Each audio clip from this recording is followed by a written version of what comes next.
Што за вас представуваат медиумските слободи, слободата на изразување, па во таа смисла и активизмот? Mediumet janë një bazë themelore për demokracinë e vendeve, aq më tepër për demokracinë e shteteve që një kohë të gjatë kanë qenë në një regjim me media të kontrolluara. Andaj, si një shoqëri që tentojmë të jemi demokratike,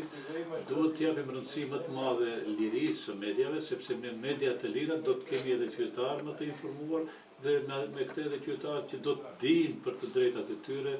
se cilat janë ato të drejta dhe sa mund t'i gëzojnë. Gjithashtu, mediat e lira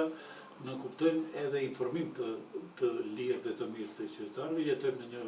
kohë kur fake news, që quajmë lajme të rreshme, janë tepër të përhapura për qëllime të ndryshme dhe media të lira dhe profesionale sigurisht që japin një kontribut të dukshëm në këtë drejtim. Mendoj në drejtim të informimit më të mirë dhe më të drejtë të qytetarëve. На кој начин придонесувате или може да придонесете во борбата за слободни медиуми и слободно изразување воопшто? Si organizatë e cila merret me drejtat e njerëzit, e gjithë kjo lidhet edhe me të drejtat e fjalës së lirë dhe mediave të lira. Zakonisht në aktivitetet tona i përfshijmë edhe media si qoftë edhe si partner, qoftë edhe si përkrahas të aktiviteteve tona, e gjithë me qëllim që ajo që është synimi ynë për të arritur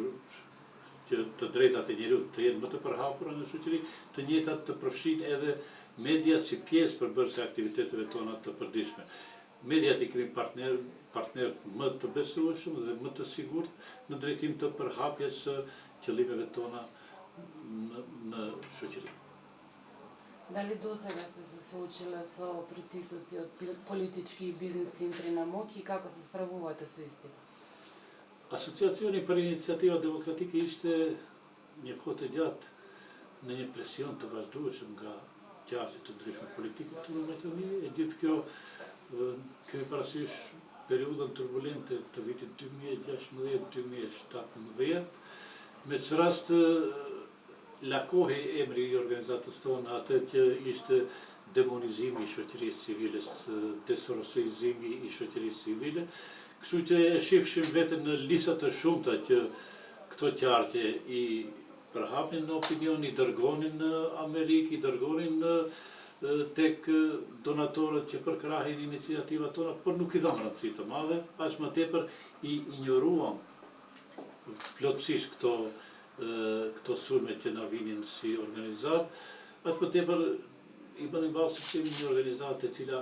i jep rëndësi qeverisë së mirë, brenda organizatës, i jep rëndësi tolerancë, transparencës në punën e saj, dhe kështu që atë e kishim si adutin më të fortë dhe me këto vlera ishim më të sigurt në punën tonë. Кои се вашите препораки во контекст на ослободување на медиумите и слободното изразување? Mediat e lira dhe shprehja e lirë duhet të jetë synim edhe i vazhdueshëm, jo synimi një ndryshimi të qeverive të pushteteve, por duhet të jetë vazhdimisht në qendër në fokus të veprimit të organeve shtetërore, do të kisha thënë mbi gjitha, sepse me këtë duhet të them që gjithë ato aktivistë që janë dhe që merren me media të lira, duhet të jenë më aktiv, më përfshirës në drejtim të sjelljes së legjislaturës e cila siguron media të lira dhe shprehje të lirë. Përkatësisht jam i mendimit që çdo ligj, propozim ligj që përgatitet në drejtim të krijimit të një ambienti më demokratik me media, në të njëjtin të jenë aktivisht të përfshirë edhe punëtorët e mediave, organizatat që merren me media.